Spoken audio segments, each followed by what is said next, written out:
Hello everyone and welcome back to my channel. So today I'll be doing a commander guide for Gimli. So the first thing you want to look at whenever you're thinking about using a certain character is their skills, just to figure out what they are. So up here at the top you have Experienced Warrior for Gimli, which is a very common skill for dwarves. At level 10 it deals 200 physical damage once to two enemy formations, then attack plus 6 upon dealing this damage up to 5 stacks, so at the very end it'll be 30 plus attack, and then at level 10 you get 5 plus attack. So that is a damage skill. Also shows up here, it just says damage, so you can just click through and just see what they are. So the second one, defense of 3 enemy formations down 10. Damage dealt to melee units plus 6% at level 5, and then commander attack at level 10. So this is the debuff skill. Then you come over here to Durin's Blood. This is probably one of the most popular skills in the game. It's probably the most well known. So at level 10 it deals 700 physical damage once to 1 or 2 enemy formations. Most of the times it will only hit 1, but every once in a while it will hit 2. And then at level 5, an additional skill damage dealt plus 10% for 3 rounds. So the first round it will fire off at 700, the second round it will fire off at 710, and then the second round it will also fire off at 710. Well, the second round that it will fire off at. And then plus 5 attack at commander level 10. Or this plus 5 commander attack at this skill level 10. Then we have Lord of the Glittering Caves, which is another damage skill. It deals 220% physical damage once to 2 enemy formations. Then healing effect received by the target down 50% for 2 rounds, which is pretty much the entire time if it stays on the exact same target, which it should. And then target defense down 5% for 2 rounds, which also should be the same for everything. So if you notice, he has 3 damage skills, which means he is a damage dealer. Some damage dealers can also have 2 damage skills and then some sort of heal or a buff to troop damage or troop defense, but the ones with 3 damage skills are the ones that are going to output the most damage. But yes, so his skills, it is important what skills you max out and what skills you put your points into first. So first things first, max out Durin's Blood. Then this part is contrary. I will always say put points in Lord of the Glittering Caves, just because I've seen it keep up with Durin's Blood in damage most of the times, but I would still say Durin's Blood is absolutely better, I'd still say Durin's Blood is definitely better than Lord of the Glittering Caves, just because Lord of the Glittering Caves barely keeps up with Durin's Blood whenever Lord of the Glittering Caves attacks 5 rounds and Durin's Blood only attacks 3. So I would definitely say max out Durin's Blood, then put as many points into Lord of the Glittering Caves, then just everything else into Experienced Warrior. But yes, so whenever you're done, his skills should look like this. But if you cannot get Lord of the Glittering Caves maxed and then something else in here, make sure you put 1 skill point into Experienced Warrior before Lord of the Glittering Caves is maxed out, unless just to add a little bit of extra damage on the 2nd, 4th, 6th, and so on rounds. Just on the even rounds. So now let's go into his relic. So I do not have his relic. My Gimli is only R8, as you can see here. But yes, so his relic is Balin's Axe. It gives commander HP. Not terrible. So the thing you're looking for on this is commander attack, which it gives plus 6 for each time you roll commander attack with this relic. But yes, and then it also gives commander defense, which is kind of a dead stat, I'd say. And then it gives unit attack, which is okay. But yes, then what's really nice about Gimli's relic is this. So Gimli gains the following effect in this sequence. So after his attack reaches 50, which is you're pretty much going to get as soon as you get the relic, his attack is pretty much going to be always above 50, even without gear. You're going to get plus 1% damage dealt. Then at 100, you're going to get another plus 1% damage dealt. But then when our focus reaches 50, he's going to gain Keen Eye, which is very good if you're fighting someone who's using, say, an Undying or Gil, just because Undying will give evade pretty much. There's a 90% chance Dying will give evade to the entire army for the first 5 rounds, and then Gil has, I think, a 60-70% chance to give evade for all elves, which is very nice, because then I've lost multiple fights just because of evade, and this would have been very nice. But yes, Keen Eye, very good. So I'd absolutely say Gimli's relic is worth getting. He's actually probably going to be, well, I'd actually recommend for Gimli to be the first commander you ascend to Mythic, just because his relic is very nice. It will give you time to get, say, your Dine or your Bjorn up to, say, R6, R7, whenever you can actually start putting out real damage. About 100,000 consistent damage. So what you need for Balin's Axe for Gimli, you gotta have him ascended to Mythic and be Respect 10. You have to complete 20 tips, recruit Legolas, and then just conscript 10,000 infantry units. Most of that, well, by the time you're gonna have Gimli R10, you will probably already have Legolas, and you can just power through the tips pretty easily. But yes, so most of that, and then the outfit, if you have it, use it. If you don't, ain't much big of a deal. But okay, now that you know that he's a damage dealer, and then what we've already talked through his relic, I'm going to talk through what type of gear he will need and whatever. So first things first, I'm just going to go through what all of this stuff does. So if you didn't know, you can click on, say, what it was. Like, say I clicked on damage, and it pops up what damage does, what's like the base value, what's a bonus, all that sort of fun stuff. But you can just go through and click through everything. But yes, for damage dealers, the main thing you're going to want is to watch their damage and then their attack.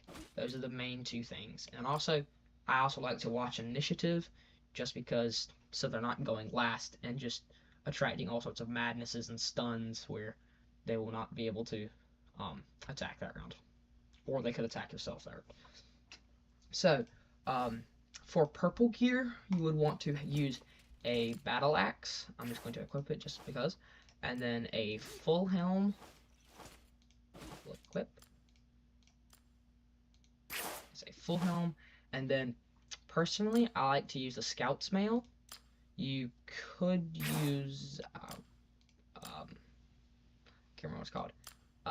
The Scale Mail, you could use that.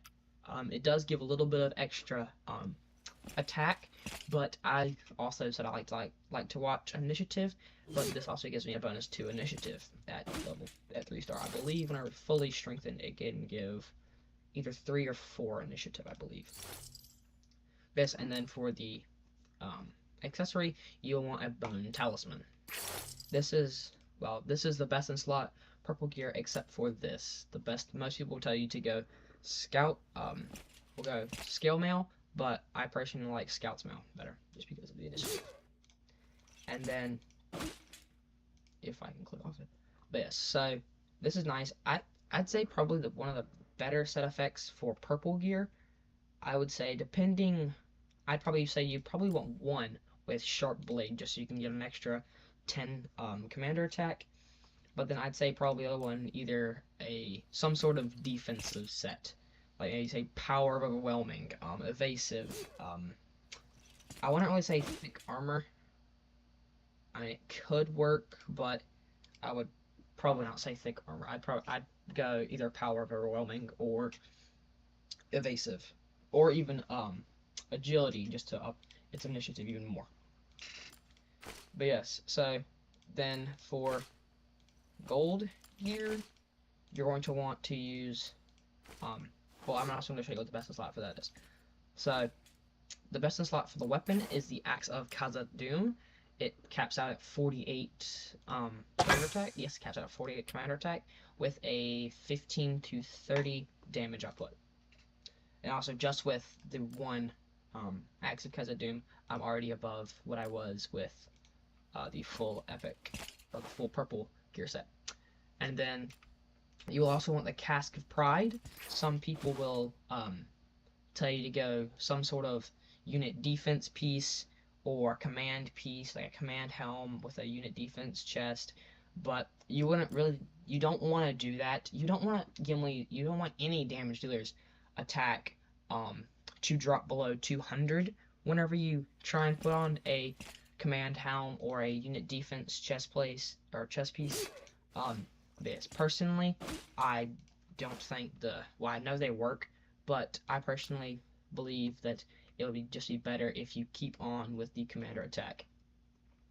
And then coming in best in slot for the chest piece for commander attack would be the Berserker's Raiment, which also gives initiative as well as you strengthen it up, and it also gives a little bit of bonus focus, so you can be getting closer to your King Eye unlock once you get him. Once you get him to Mythic. But yes, it also gives a little bit of unit attack, but that's not very big. But yes, it gives focus, initiative, and commander attack. Very nice. And then the best in slot for the accessory is a Palantir, which also gives commander attack and focus, which is very nice. But then also some people also use Drums of Batador just so they can guarantee that they can get that focus stat in there, just so they can unlock that Keen Eye. Even though most people, by the time they would get it, would probably have the Berserker's Raiment or the Palantir or at least something to get Gimli's focus above 50. As you can see, I'm sitting at 47 right now, and they are only 2-star and then 3-star. But yeah, some people also use Blazing Tongues on as the weapon, which also could be used, and they also give bonus focus, which is nice. Also, some people also will use Reach of the Rittermark just to get a little bit of extra initiative, attack, and focus, which is again very nice. But I'd say don't use, if you're gonna use gold gear, don't use any other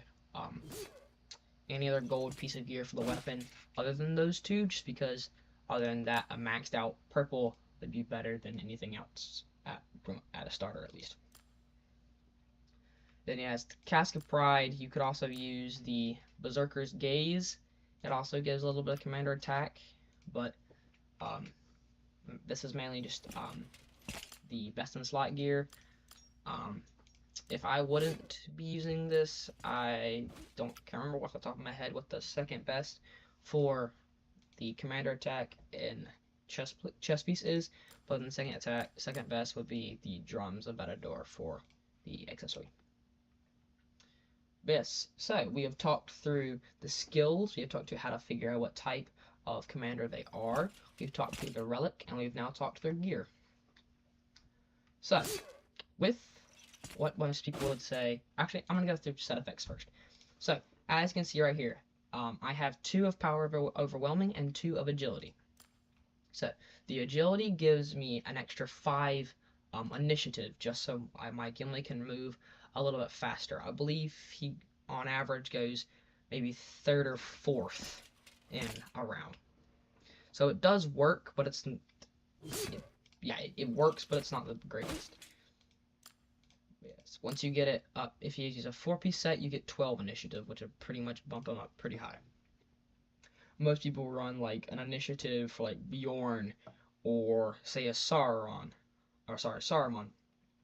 Most people usually run initiative on them just so they can get in and try and deal as much damage as they possibly can before the enemy comes in and deals them damage. Yeah, and then Power of Overwhelming.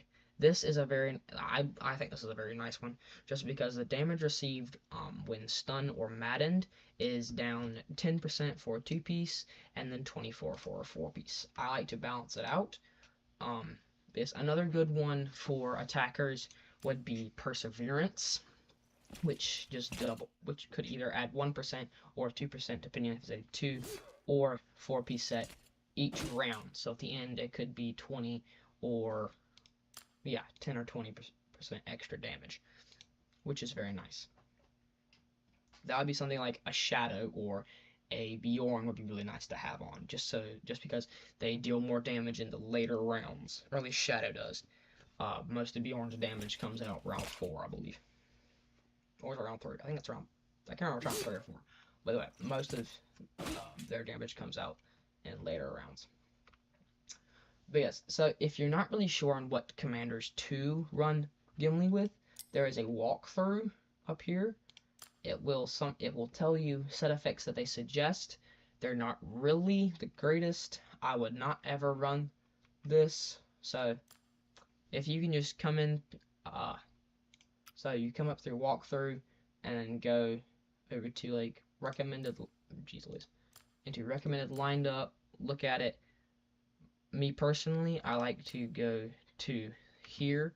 Then I just search up Gimli, overall respect levels, the respect level that I have him, and just play with it like this. And it'll give you ideas. So like this would be this is a nice one.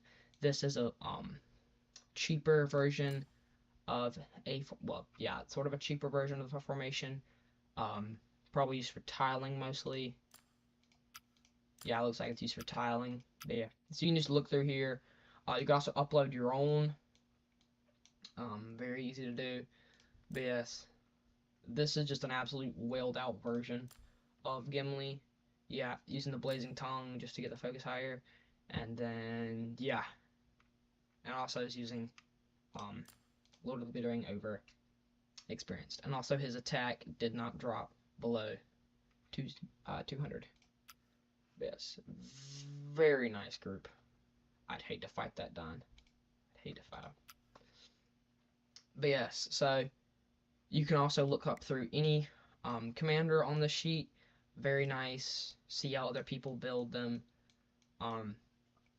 You could also ask for help if, say, you don't know what sort of formation to run. There is an ask for help option, and you can send it to, say, some of the stronger players in your fellowship, or you can send it to me, and I will look at your stuff and see if I can help.